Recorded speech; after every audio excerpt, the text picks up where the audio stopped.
Connected है। और ये टेस्टर में मैं जैसे इस टेस्टर को टेस्ट कर रहा हूँ तो आपको बताइए करंट जो है फ्लो हो रहा है, इसमें से करंट फ्लो हो रहा है। अब हमारे पास बहुत सारी चीज़ें हैं, बहुत सारे हमारे पास केमिकल्स भी हैं, कुछ चीज़ हमने खुद से बनाया है, कुछ चीज़ हमने पहले से, ठीक है।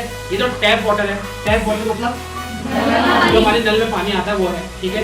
और उसके बाद हमारे पास डिस्टिल वाटर है, इसमें हमने थोड़ा सा क्या मिला है, सॉल्ट मिला है, क्या मिला है, सॉल्ट मिला है। उसके बाद हमारे पास ऑयल है, फिर उसके बाद हमारे पास ये है सोप वाटर है, और उसके बाद फिर हमारे पास विनेगर है। इस विनेगर में हमने थोड़ा सा लेमन भी मिक्स किया है, मैं लेमन को इसी के अंदर डाल देता हूँ, ठीक है, लेमन इसके अंदर है, ठीक है।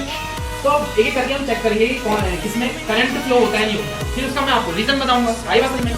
तो शुरू में मैं टैप वाटर में जैसे मिलाया, तो टैप वाटर में तो क्या हो रहा है, करंट फ्लो हो रहा है। टैप वाटर में जैसे मैंने टेस्टर मिलाया तो करंट फ्लो हो रहा है, मतलब टैप वाटर एक गुड कंडक्टर ऑफ इलेक्ट्रिसिटी होती है, ठीक है। इसके बाद यहाँ पे ये है हमारे यहाँ पे ये विनेगर, इस विनेगर में मैंने जैसे मिला, इसमें भी क्या हो रहा है, करंट ही हो रहा है, फ्लो इस तरीके से। आई बात समझ? इसके बाद अगर हम सोप सॉल्यूशन में मिलाएं, किसमें मिलाएं बेटा, सोप सॉल्यूशन में देखो, सोप सॉल्यूशन में भी क्या हो रहा है, इलेक्ट्रिसिटी क्या हो रही है, कंडक्ट हो रही है। अब डिस्टिल वाटर में जिसमें हमने सॉल्ट मिला है, क्या मिला है, सॉल्ट मिला है थोड़ा सा, उसमें करंट फ्लो तो हो रहा है लेकिन थोड़ा सा हो रहा है, क्या हो रहा है, थोड़ा सा हो रहा है।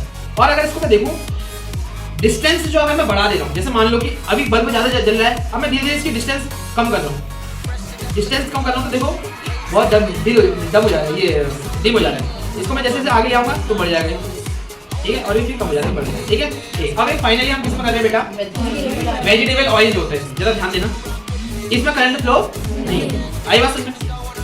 इन दोनों में करंट फ्लो नहीं होता, ठीक है। तो कुल मिला के किस किस में करंट फ्लो हो रहा है, किस किस में नहीं हो रहा है, इसका रीजन मैं आपको बताता हूँ, जरा ध्यान देना।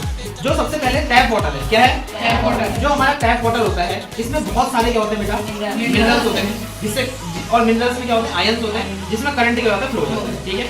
सेकंड नंबर पे हमारे पास क्या है, लेमन और विनेगर का। विनेगर का जो फॉर्मूला होता है वो होता है CH3COOH, ठीक है। इसको CH3COOH, इसकी जो एक कंडीशन ये होती है कि acid H plus ion release करता है, तो आयन होते हैं इसमें, आयन से, ठीक है। और एक इसमें मैंने एक और चीज मिलाई थी, नींबू। नींबू में भी क्या होता है, सिट्रिक एसिड होता है, तो इसलिए एसिड क्या करता है, इलेक्ट्रिसिटी कंडक्ट करता है, इसलिए बल्ब क्या हो गया था, जल गया, ठीक है। इसके बाद आता है सोप। सोप ये लेते हैं, इसमें क्या होता है बेटा, सोप का जो फॉर्मेशन होता है वो ये होता है कि सोडियम के साथ सोप का जो फॉर्मेशन होता है वो होता है सोडियम के साथ कार्बन की लंबी लंबी चेनें होती हैं, तो इसमें भी आयंस होते हैं, इसलिए इसमें भी क्या होता है, इलेक्ट्रिसिटी कंडक्ट होती है। दूसरी बात, डिस्टिल वाटर में इलेक्ट्रिसिटी कंडक्ट नहीं होती है, लेकिन इसमें क्यों हुई, क्योंकि हमने थोड़ा सा एक चम्मच में डाला था, सॉल्ट डाला था, इसलिए ये डिस्टिल वाटर ज्यादा ग्लो नहीं हुआ, बहुत कम ग्लो हुआ। आई बात समझ में? और अगर सॉल्ट नहीं डाला होता इसमें तो ये क्या होता, ग्लो ही नहीं होता डिस्टिल वाटर। और वेजिटेबल ऑयल में कुछ इस प्रकार का आयन नहीं होता है, इसलिए वेजिटेबल ऑयल में करंट फ्लो नहीं होता, ठीक है। समझ में आ गया बेटा?